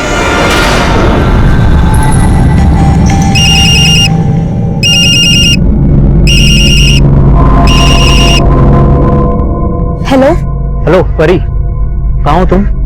मैं मीरा दी के घर पे हूँ। मुझे पूछना तो नहीं चाहिए ऐसे टाइम पे, लेकिन उस दिन हम दोनों के बीच में जो कुछ भी हुआ था उसके बारे में मीरा दीदी को कुछ पता चला क्या? उनको देख के ऐसा लग तो नहीं रहा, लेकिन ऐसा भी लग रहा है जैसे जीजू और दीदी कोई ड्रामा कर रहे हैं। कैसा ड्रामा? अभी मैं ज्यादा बात नहीं कर सकती, मैं उनके घर पर हूँ। अच्छा सुनो परी, हम मिल सकते हैं क्या? पर सुनीता जी बहुत आदर्शवादी महिला थी। मैं तो कब से उन्हें अपने शो में लाना चाहती थी, पर वो हमेशा मना कर देती थी। देखो मेघा, तुम्हें मेरे ऊपर प्रोग्राम करने के बजाय उन लोगों की प्रॉब्लम्स को जनता और सरकार के सामने लाना चाहिए। पर सुनीता जी, उन लोगों की प्रॉब्लम को आपसे बेहतर कौन समझ सकता है? पर मेघा मैडम प्लीज, आप उनके लिए काम करती हैं। अगर आप उनका चेहरा बनकर उनकी बात हमारे शो पर रखेंगी तो उसका एक अलग इम्पैक्ट पड़ेगा। सर इस बार मैंने उन्हें बहुत मुश्किल से कन्विंस किया था। आप सुनीता जी के बारे में इतना कुछ जानती हैं, किसी पर शक है आपको जो सुनीता जी का मतलब? सर सुनीता जी जनता कॉलोनी के बच्चों के लिए फ्री में एक स्कूल चलाती थी। वहाँ एक रतिया नाम का आदमी है। क्या हुआ? ये तो पूछ रहा हूँ कि क्या हुआ? 1000 बार समझाया, समझ में नहीं आया तुम्हें? अरे मना किया था स्कूल नहीं चलेगा यहाँ पे। पकड़ दो। रतिया इस स्कूल के खिलाफ था और कुछ दिन पहले उसने स्कूल में तोड़फोड़ भी की थी। पर ये रतिया स्कूल चलाने के खिलाफ क्यों था? सर डिटेल में तो नहीं मालूम, लेकिन शायद रतिया की बेटी भी वहीं पढ़ती थी और रतिया नहीं चाहता था कि सुनीता जी वहाँ किसी भी लड़की को पढ़ाए। सुनीता जी ने इसकी कंप्लेंट पुलिस में भी नहीं की थी, क्योंकि वो शायद रतिया से बात करके उसे भी कॉन्फिडेंस में लेना चाहती थी। सर केतु पे मेरी कोई भी बुरी नजर नहीं थी सर। तो फिर उसे फ्री में इतना सामान क्यों लेता था? सर देना पड़ता था, वो शॉप पर आके तरह तरह के ड्रामे करता था तो मैं मना नहीं कर पाता था सर। ये ले 70 रुपए इसके। अबे भाग कर, कहाँ भाग रहा है? कहाँ भाग रहा है? पैसे कौन देगा इसके? पैसे नहीं अंकल, आज पापा ने फिर से पॉकेट मनी देने से मना कर दिया। अरे मैं तुझे कब तक उधार दूंगा? अंकल दे दो प्लीज, मैं अपनी नानी से पैसे लेके आपको दे दूंगा। सर उसके मासूम से चेहरे को देखकर मुझे उस पर तरस आया करता था। सर उस पर तो मेरे 850 रुपए बकाया भी थे। 850 रुपए के लिए गायब कर दिया उसको? और आप ये क्या कह रहे हैं? मैं इतने से पैसों के लिए ये सब थोड़ी ना करूंगा सर।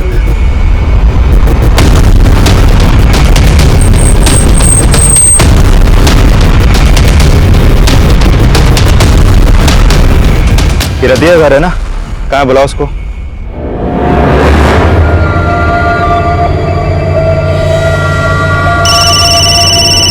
अरे यार, अरे कितनी बार बोला पार्टी के वक्त फोन ना किया कर।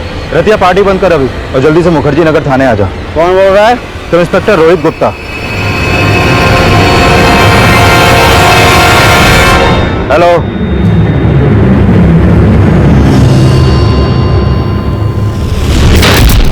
सर हम मानते हैं कि हम मियां बीवी के बीच में बनती नहीं है, बहुत झगड़े होते हैं, लेकिन सर इसका केतु के गायब होने से क्या लेना देना? लेना देना हो भी सकता है। कभी वो चाबी बनाने वाले को घर ले आता था, कभी पड़ोस की दुकान से उधार मांग लेता था। हो सकता है बहुत कुछ उसमें ऐसा हो जो आप लोगों को पसंद ना हो। तो सर आप सोच रहे हैं कि हम गायब करवाएंगे अपने बेटे को? सही सोच रहे हैं, तुम तो चाहते थे ना। शट अप मीरा, केतु गायब हुआ है तो सिर्फ तुम्हारी वजह से। सर ये औरत पागल हो गया, इसका दिमाग खराब हो गया है। और सर अब तो मुझे पक्का यकीन हो गया कि इसने मुझे सताने के लिए केतु को गायब किया, क्योंकि ये अच्छी तरह से जानती है कि अगर मैं दुनिया में सबसे ज्यादा किसी से प्यार करता हूँ ना तो सर वो केतु ही है। तो क्या मैं केतु से प्यार नहीं करती क्या? ये मियां बीवी वाले झगड़े अपने घर जाकर कीजिए, जाइए प्लीज। तुम दोनों मियां बीवी के रंडे मुझे ठीक नहीं लग रहा है। कुंडली निकालो इनकी। Okay sir. Come in sir. Yes come in. Sir ये रतिया है, मेरे फोन करते ही ये गायब हो गया। सर मुझे लगता है सुनीता के मर्डर में इसका हाथ है। मैं सुनीता के कॉल रिकॉर्ड चेक कर रहा था। सुनीता को आखिरी कॉल भौमिक एक्सपोर्ट के सीईओ राजेश सिंह ने किया था। उससे बात हुई तुम्हारी? सर मैं उस दिन राजेश के ऑफिस गया था, लेकिन वो ऑफिस में था नहीं, लेकिन मेरी फोन पे बात हुई थी उससे। सुनीता की हत्या के बारे में सुनकर मैं भी हैरान हो गया हूँ सर। आप हैं कहाँ अभी? मिलना है आपसे। मैं मुंबई में हूँ सर, 2-3 दिन बाद वापस आऊंगा, आके मिलता हूँ आपसे। राजेश ने जब सुनीता को फोन किया तो वो दिल्ली में था। उसके अगले दिन मुंबई आ गया। 2 दिन हो भी गए, पता करो कहाँ है अभी। सर मैं फोन करता हूँ उसे। मैं कम इन सर। सर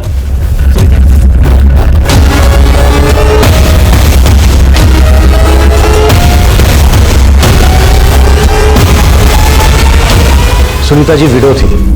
उनकी पोस्टमार्टम रिपोर्ट से हमें पता चला है कि हत्या के पहले तक वो सेक्सुअली एक्टिव थी।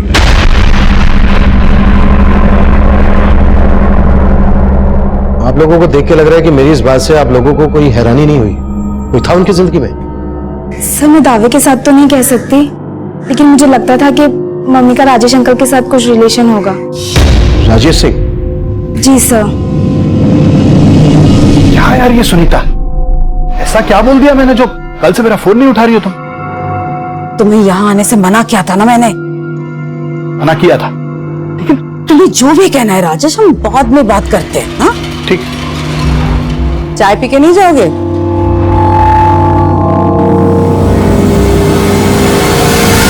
सर आई फील उनका सिर्फ रिलेशन ही नहीं था, बल्कि उनके बीच कुछ स्ट्रेस भी था। कैसा स्ट्रेस? सर इसका कोई आइडिया नहीं है। सर इन सब बातों का मेरे बेटे केतु के गायब होने से क्या लेना देना? सर मुझे तो ये भी समझ में नहीं आ रहा कि आप लोग उसका पता लगा भी रहे हैं। लगा रहे हैं हम केतु का, लेकिन आपकी बात से ऐसा लग रहा है कि आपकी अपनी सास के कातिल को पकड़वाने में कोई खास दिलचस्पी नहीं है। सर मैंने ऐसा कब कहा? सर मैं तो सिर्फ इतना चाहता हूं कि मेरा बच्चा मिल जाए।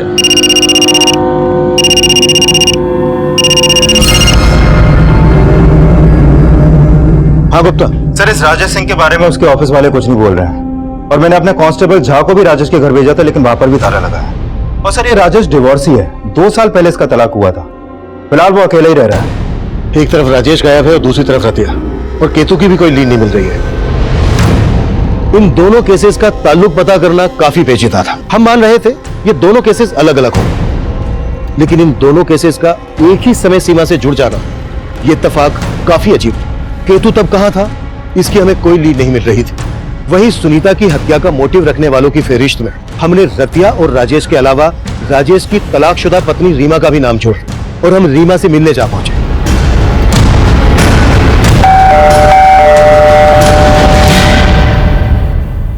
सर राजेश से अलग होने के बाद मैं कभी राजेश से नहीं मिली, तो मुझे कैसे पता होगा कि राजेश कहाँ है? लेकिन आपके और राजेश के अलग होने की वजह सुनीता ही थी, जिसका मर्डर हो चुका है। सर आप कहना क्या चाहते हैं? आप क्या समझ रही हैं? सर राजेश और मैं आपसी सहमति से अलग हुए थे, और राजेश से तलाक लेने के बाद राजेश ने मुझे वो सब कुछ दिया जिसपे मेरा हक था। हाँ बिल्कुल, गुस्सा तो आता होगा आपको सुनीता पर। सर आप जैसा सोच रहे वैसा कुछ नहीं है।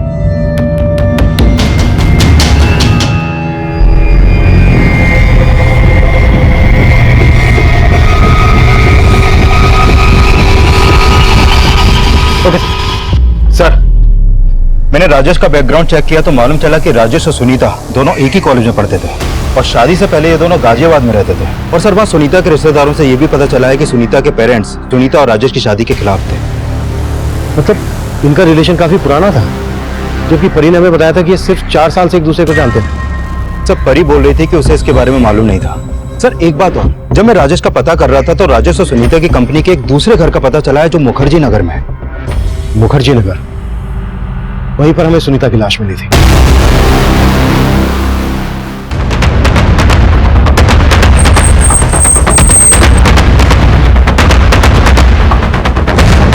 सर, ये तो सुनीता की गाड़ी है।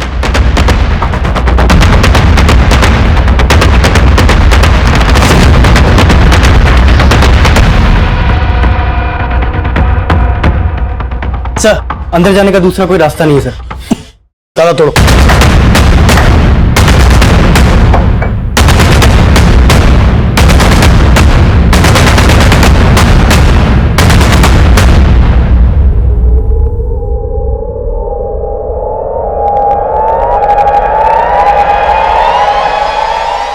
ये तो केतु की लाश है। केतु की लाश यहाँ सुनीता के दूसरे घर में। सब कुछ अच्छे से चेक करो और आसपास पूछताछ करो।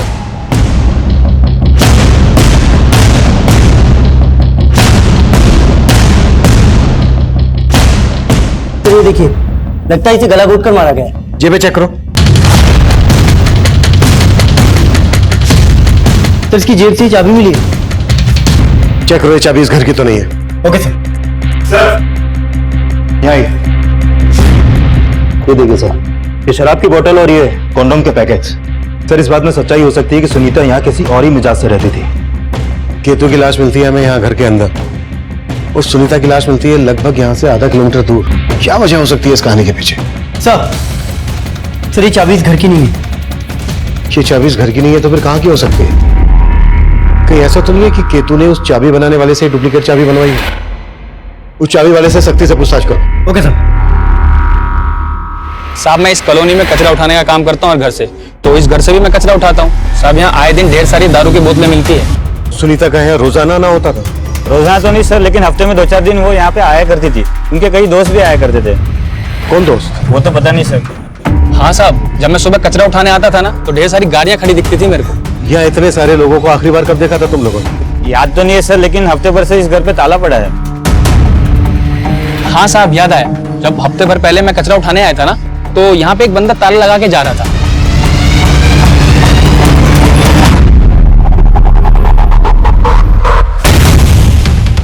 कौन था वो आदमी? साहब, यहाँ बहुत सारे लोग आते हैं तो सही से देख नहीं पाए साहब।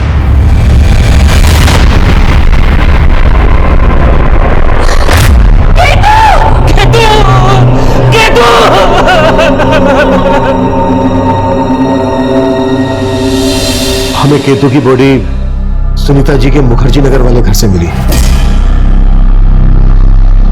आप लोगों ने बताया नहीं उनका काफी आना जाना होता था वहां?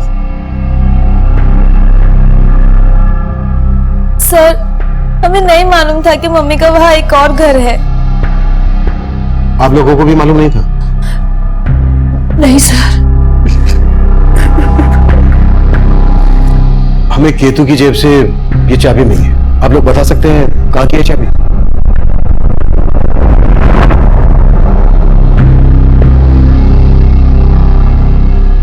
सर, ये मेरे घर की चाबी है। आपके घर की चाबी केतु के पास कैसे पहुंची? पता नहीं सर।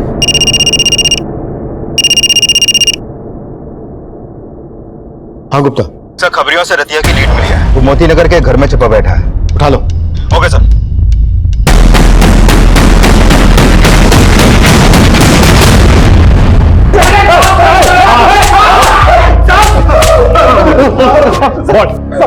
सर, मैंने कुछ भी नहीं किया। कुछ भी नहीं किया तो फिर गायब क्यों हुआ था? सर, आप लोगों का फोन आया था तो मैं डर गया। मुझे लगा कि मैंने स्कूल में तोड़फोड़ की है तो आप लोग का शक मुझ पे ही जाएगा, लेकिन मैंने उसे नहीं मारा सर।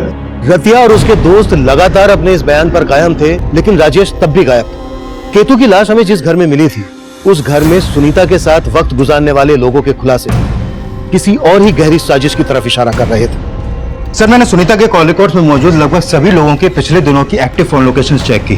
सर राजेश और सुनीता के अलावा सुनीता के उस दूसरे घर में सुनीता की रिपोर्टर दोस्त मेघा का फोन भी अक्सर एक्टिव रहता था। और सर इस मेघा के अलावा सुनीता के लॉयर मुकेश का भी उस घर में काफी आना जाना था। और सर ये सुनीता के कुछ और भी दोस्त हैं जो सुनीता के उस दूसरे घर में अक्सर आते जाते थे। इन सबसे मिलना पड़ेगा, हो सकता है इस कांड में इन सबका भी हाथ।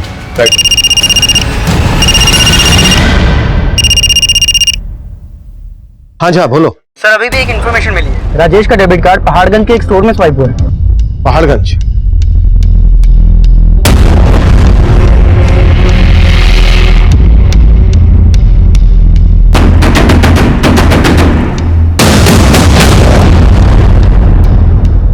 हाँ सर, मैं सुनीता जी से मिलने के लिए उनके दूसरे वाले घर पर कई बार गई थी। ऐसा क्या हुआ था सुनीता के दूसरे घर पर कि घर के अंदर में केतु की लाश मिली और वहां से आधा किलोमीटर दूर सुनीता की?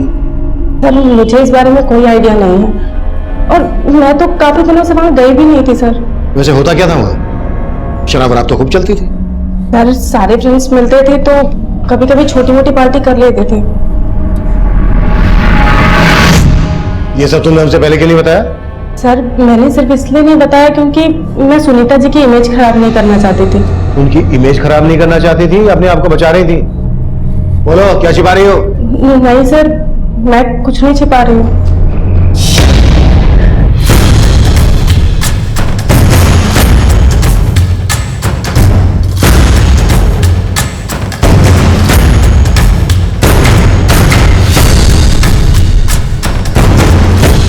हाँ सर, मैं सुनीता के फार्म हाउस पर आता जाता था, लेकिन वहां से हमें सुनीता की नवासे केतु की लाश मिली है और वहां से आधा किलोमीटर दूर से सुनीता की।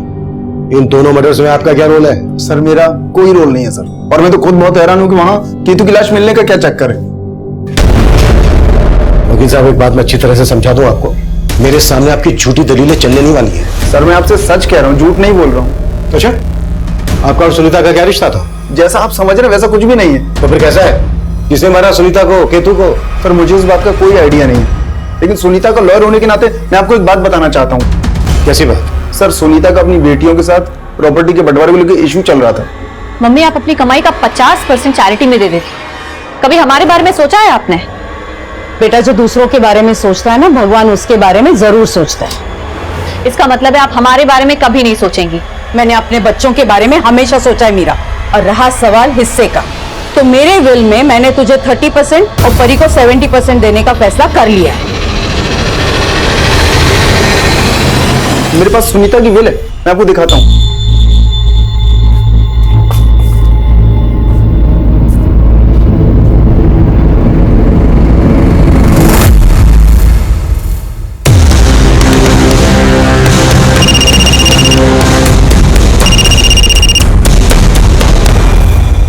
हाँ शुक्ला। सर राजेश को अरेस्ट कर लिया है।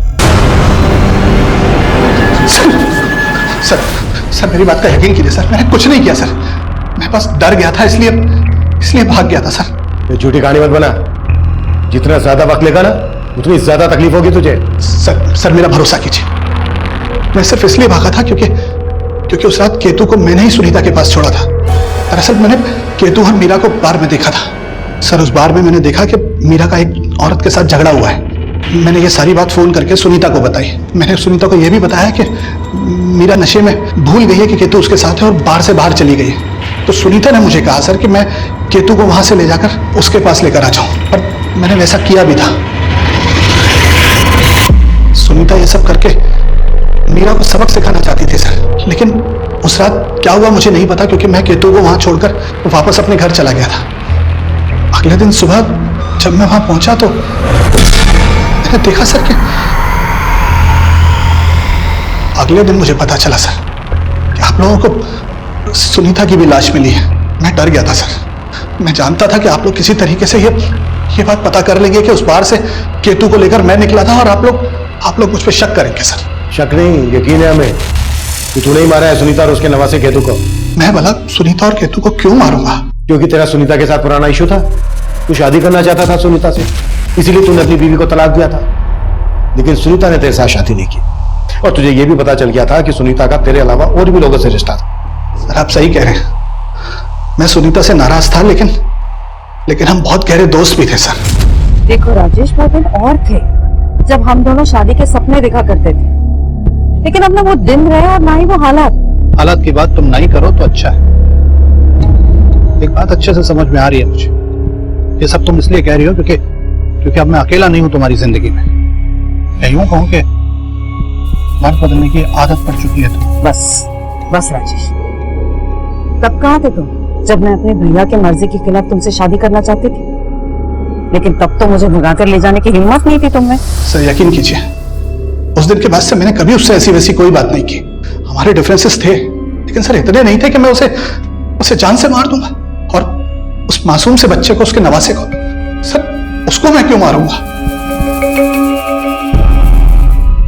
हाँ सर, ये सच है। माँ चाहती थी कि हम दोनों बहनों का हिस्सा हो जाए। तो ये भी मालूम होगा कि वो तुम्हें 30% और परी को 70% हिस्सा दे रही थी। जायज इससे प्रॉब्लम तो होगी तुम्हें। मतलब क्या है आपका? इतनी बार हमसे मिल चुकी हो फिर भी हमारा मतलब नहीं समझ पाई। तो परी ने हमें बताया कि तुम्हें परी से ज्यादा हिस्सा चाहिए था। हाँ चाहिए था, लेकिन सर ये परी, उसे कम मत समझिए आप। वो आपको भड़का रही है। मुझे तो उसी दिन उस पर शक हो गया था जब आपने मुझे बताया कि केतु की जेब से उसके घर की चाबी मिली थी। कहना क्या चाहती हो तुम? सर जिस दिन मैं केतु के साथ सनशाइन बाग में थी, उस दिन परी का फोन आया था मुझे।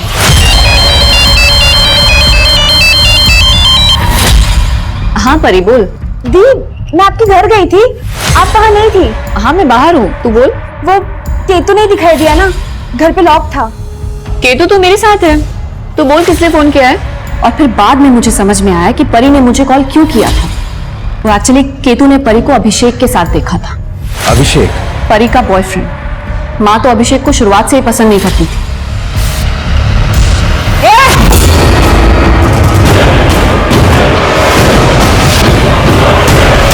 सर ये अभिषेक उम्र में परी से काफी बड़ा था, ना ही ज्यादा पढ़ा लिखा था और ना ही कुछ कमाता था।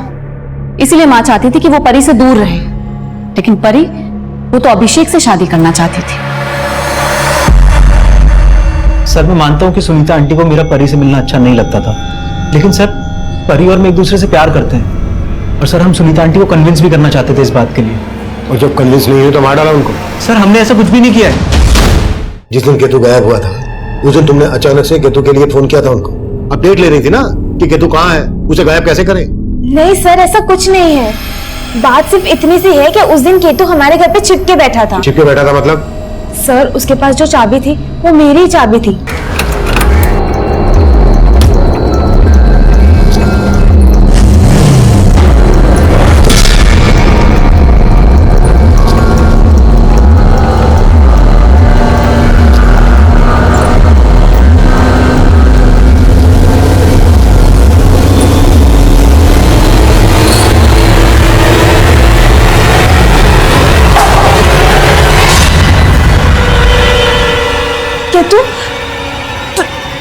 तू यहाँ क्या कर रहा है? और तू अंदर कैसे आया? दरवाजा तो लॉक था ना? केतु! केतु! वो वहां से भागा तो हमें लगा कि वो मम्मी को जाके हमारे बारे में सब बता ना दे, इसलिए मैं भी गई। लेकिन वो और मीरादी घर पे नहीं थे, तो मैंने मीरादी को फोन किया। वो जब तुम्हें पता चला कि राजेश केतु को लेकर तुम्हारी मम्मी के दूसरे घर पे गया है और उसे तुम्हारी मम्मी को सब कुछ बता दिया है, तो तुम दोनों भी वहां गए और फिर एक एक करके उन दोनों को मार डाला। नहीं सर हमने ऐसा कुछ भी नहीं किया है। हाँ सर, हमें तो मालूम भी नहीं था कि मम्मी का कोई दूसरा घर भी है। चूक हमसे भी हो रही थी। दरअसल हम गलत डायरेक्शन में काम कर रहे थे और इस बात का एहसास हमें तब हुआ जब केतु की पोस्टमार्टम रिपोर्ट हमारे सामने आई। सर केतु की इस पोस्टमार्टम रिपोर्ट से भी यही सामने आया है कि सुनीता की तरह उसको भी गला दबा के मारा गया था। गुप्ता, केतु और सुनीता की पोस्टमार्टम रिपोर्ट में एक बात कॉमन है। केतु के गले पर ऐसे जीवाणु मिले हैं जो सिर्फ गंदगी में पनपते हैं। सुनीता की लाश मिली थी हमें घर से आधा किलोमीटर दूर, जहां पर ऑलरेडी गंदगी थी, इसलिए मैंने इस बात पर फोकस नहीं किया। लेकिन केतु को तो घर के अंदर मारा गया था, वहां पर तो गंदगी नहीं थी। लेकिन सर इन सबसे इनके किलर का ताल्लुक है। किलर के नाखूनों में इस तरह की गंदगी के ट्रेसेस हो गए। लुक, केतु और सुनीता के गले पर जख्म थे, यानी उन दोनों को मारने वाला कोई ऐसा आदमी है जो साफ सफाई का काम करता है। साफ सफाई का काम करने वाला? राइट।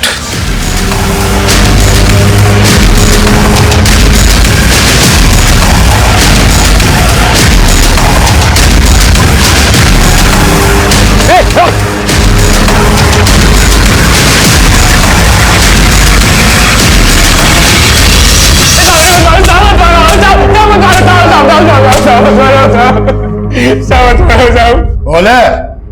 वो मैडम आए दिन वहाँ देर रात तक पार्टी करती रहती थी, उसके बाद उनके दोस्त वहां से चले जाते थे और वो सुबह तक वहां अकेली रहती थी। साहब मैं मौका ढूंढ रहा था साहब, और फिर उस रात देखा वहां की एक बत्ती जल रही थी साहब, घर के बाहर भी पूरी शांति छाई हुई थी और मैडम की कार के अलावा वहां कोई दूसरी गाड़ी भी नहीं थी। तो मैंने सोचा साहब मैडम घर में अकेली है और मैं चोरी के इरादे से अंदर घुस गया साहब।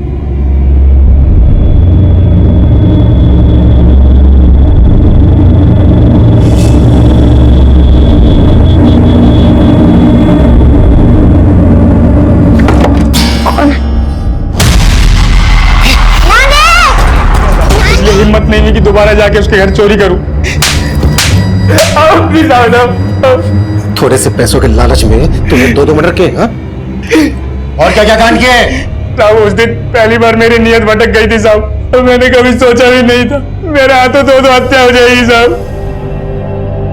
केतु और सुनीता की हत्या करने वाले उमाकांत का इससे पहले कोई क्रिमिनल रिकॉर्ड नहीं था। एक छोटा सा लालच किसी भी इंसान को इतने बड़े गुनाह की तरफ ले जा सकता है। ये केस इसका जीता जागता उदाहरण है। अब मैं सीनियर इंस्पेक्टर अभिमन्यु जिंदल आप लोगों से विदा लेता हूं। आपसे फिर मुलाकात होगी एक नए केस के साथ। स्वस्थ रहिए, सतर्क रहिए और देखते रहिए क्राइम पेट्रोल 10 तक। मकसद बताना नहीं, बचाना है। क्राइम पेट्रोल के ऐसे ही मजेदार एपिसोड्स देखने के लिए हमारे चैनल को सब्सक्राइब करें।